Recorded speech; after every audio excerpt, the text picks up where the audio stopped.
నమస్తే సార్. మన ప్రాంతంలో ఈ వ్యవసాయ పరిశోధన కేంద్రం చాలా ప్రత్యేక స్థానం సాధించుకుంది కదండి.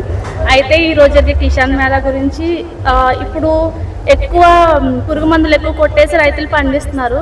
సో అలా కాకుండా ప్రకృతి వ్యవసాయ పద్ధతి గురించి కూడా మీ మాటల్లో సార్.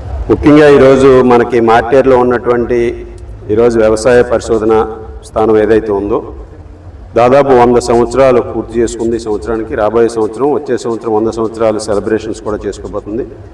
ఈ సందర్భంలో ఇక్కడ వ్యవసాయ అధికారుల ఆధ్వర్యంలో కిసాన్ మేళా నిర్వహించడం, దానికి స్థానిక శాసనసభ్యులు మాజీ మంత్రివర్యులు పీతాని సత్యనారాయణ గారు, అదేవిధంగా ముఖ్య అతిథిగా కింజరాపు అచ్చెన్నాయుడు గారు వ్యవసాయ శాఖ మంత్రులు కూడా హాజరై ఈ సభ ద్వారా కిసాన్ మేళా ద్వారా రైతులందరినీ కూడా కలిసి ఇక్కడ రైతులు ఏర్పాటు చేసినటువంటి అదేవిధంగా వివిధ సంస్థలు ఏర్పాటు చేసినటువంటి ప్రదర్శనలను కూడా తిలకించి రాబోయే రోజుల్లో ఏ విధంగా దీన్ని ముందుకు తీసుకువెళ్ళాలి, ముఖ్యంగా వరి సాగుని కానీ వరి వంగడాలని ఏ విధంగా అభివృద్ధి చేసుకోవాలి అనే దాని మీద కూడా చర్చించడం జరిగింది.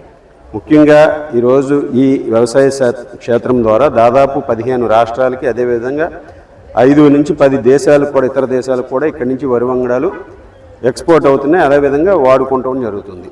అటువంటి సందర్భంలో ఇంకా ప్రకృతి వైపరీత్యాలకి తట్టుకునే విధంగా మంచి వరి వంగడాలు అభివృద్ధి చేయాలనే సంకల్పంతో ముఖ్యంగా దిగుమతులు పెరిగే విధంగా ఈరోజు ఏదైతే మనకి 40-50 బస్తాల రేంజ్లో ఉందో దాన్ని 70-80 బస్తాల రేంజ్కి తీసుకెళ్లే విధంగా వరి వంగడాలను అభివృద్ధి చేయాలనే సూచనలు కూడా చేయడం జరిగింది. దాంతోపాటుగా ప్రకృతి వ్యవసాయం మీద ఈరోజు రైతులందరూ కూడా ఎరువుల వాడకాలని, పెస్టిసైడ్స్ వాడకాన్ని తగ్గించాలి.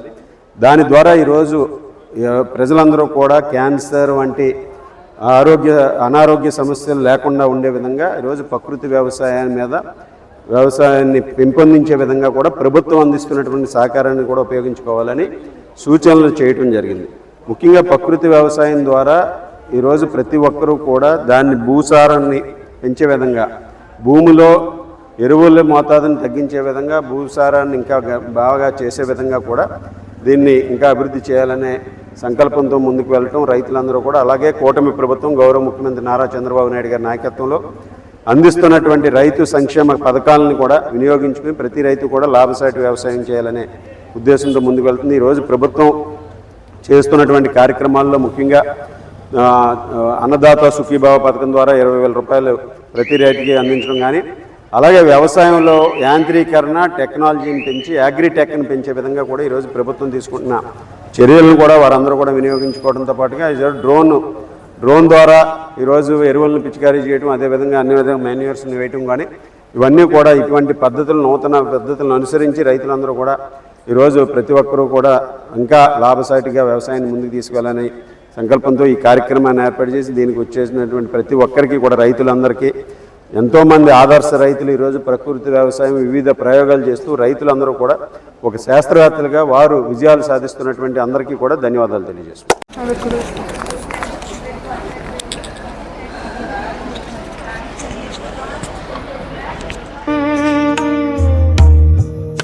మీ గోదావరి ఛానల్ను సబ్స్క్రైబ్ చేయండి, లైక్ చేయండి, షేర్ చేయండి.